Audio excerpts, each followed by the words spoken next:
Hallelujah, hallelujah. सभी को जय मसीह की। खुदा आप सबको बहुत बहुत आशीष दे। हालेलुया। जैसे कि हमने कल चैप्टर 1 पढ़ा था उत्पत्ति का, है ना। आज हम पढ़ेंगे उत्पत्ति का 2nd अध्याय। आमीन। यो आकाश और पृथ्वी और उनकी सारी सेना का बनाना समाप्त हो गया और परमेश्वर ने अपना काम जिसे वह करता था 7वें दिन समाप्त किया और उसने अपने किए हुए सारे काम से 7वें दिन विश्राम किया और परमेश्वर ने 7वें दिन को आशीष दी और पवित्र ठहराया, क्योंकि उसमें उसने सृष्टि की रचना के अपने सारे काम से विश्राम लिया। हालेलुया। मनुष्य की उत्पत्ति।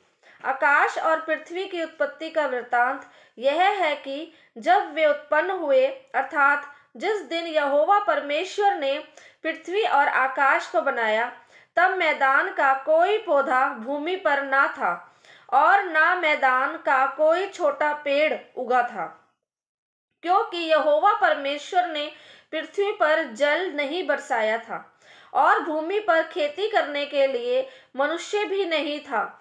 तो भी कोहरा पृथ्वी से उठता था, जिससे सारी भूमि सिंच जाती थी।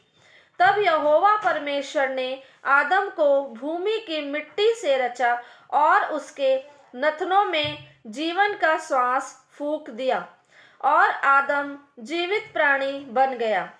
और यहोवा परमेश्वर ने पूर्व की ओर अदन में एक वाटिका लगाई और वहां आदम को, जिसे उसने रचा था, रख दिया। और यहोवा परमेश्वर ने भूमि से सब भांति के वृक्ष जो देखने में मनोहर और जिनके फल खाने में अच्छे हैं उगाए और वाटिका के बीच में जीवन के वृक्ष को और भले या बुरे के ज्ञान के वृक्ष को भी लगाया।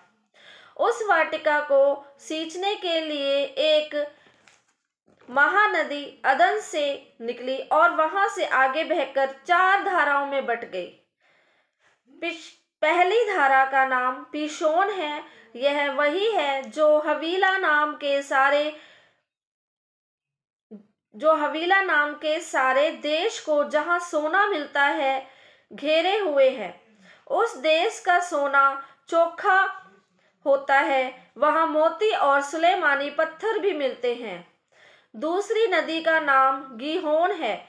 यह वही है जो कूश के सारे देश को घेरे हुए है। और तीसरी नदी का नाम हिदकेल है। यह वही है जो अश्शूर के पूर्व की ओर बहती है। और चौथी नदी का नाम फरात है। तब यहोवा परमेश्वर ने आदम को लेकर अदन की वाटिका में रख दिया कि वह उसमें काम करे और उसकी रक्षा करे। और यहोवा परमेश्वर ने आदम को यह आज्ञा दी, तू वाटिका के सब वृक्षों का फल बिना खटके खा सकता है, पर भले या बुरे के ज्ञान का जो वृक्ष है उसका फल तू कभी ना खाना, क्योंकि जिस दिन तू उसका फल खाएगा उसी दिन अवश्य मर जाएगा। फिर यहोवा परमेश्वर ने कहा, आदम का अकेला रहना अच्छा नहीं, मैं उसके लिए एक ऐसा सहायक बनाऊंगा जो उससे मेल खाए। और यहोवा परमेश्वर भूमि में से सब जाति के बनेले पशुओं और आकाश के सब भांति के पक्षियों को रचकर आदम के पास ले आया कि देखे कि वह उनका क्या क्या नाम रखता है। और जिस जिस जीवित प्राणी का जो जो नाम आदम ने रखा, वही उसका नाम हो गया। अतः आदम ने सब जाति के घरेलू पशुओं और आकाश के पक्षियों और सब जाति के बनेले पशुओं के नाम रखे, परंतु आदम के लिए कोई ऐसा सहायक ना मिला जो उससे मेल खा सके।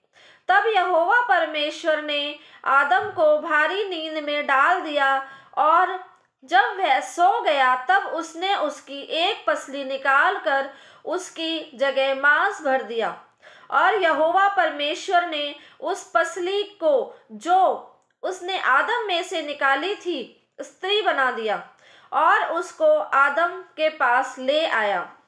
तब आदम ने कहा, अब यह मेरी हड्डियों में की हड्डी और मेरे मांस में का मांस है, इसलिए इसका नाम नारी होगा, क्योंकि यह नर में से निकाली गई है। इस कारण पुरुष अपने माता पिता को छोड़कर अपनी पत्नी से मिला रहेगा और वे एक ही तन बने रहेंगे। आदम और उसकी पत्नी दोनों नंगे थे पर लजाते ना थे। हालेलुया। सच में परमेश्वर बहुत महान है। आज हमने ये सेकंड अध्याय पढ़ा है उत्पत्ति का, और मैं परमेश्वर का तहे दिल से शुक्रिया अदा करती हूँ। मैंने कल फर्स्ट टाइम जब वीडियो डाली तो बहुत से लोगों ने सुना, बहुत से लोगों ने इस वीडियो को देखा। मैं परमेश्वर का तहे दिल से शुक्रिया अदा करती हूँ। और मैं आप सबसे यही कहना चाहूँगी कि ये जो मेरा चैनल है इसको आप लाइक करें, शेयर करें और सब्सक्राइब भी करें, और जो बेल है उसको नोटिफिकेशन यानी कि आप उसको भी प्रेस करें, ताकि जब भी मैं वीडियो डालूं तो वो आपके पास डायरेक्ट आए। हालेलुया। तो इस चैनल को सब्सक्राइब कीजिए। और दूसरा ये कि मैंने इस वीडियो के बाद अपना पेटीएम नंबर दिया हुआ है। अगर आप किसी भी तरीके से ऑफरिंग डालना चाहते हैं चर्च भवन के लिए, या फिर आप टाइथ देना चाहते हैं, तो आप उस नंबर पे दे सकते हैं। हालेलुया। उस नंबर पे आप सेंड कर सकते हैं। सभी को जय मसीह की। God bless you all.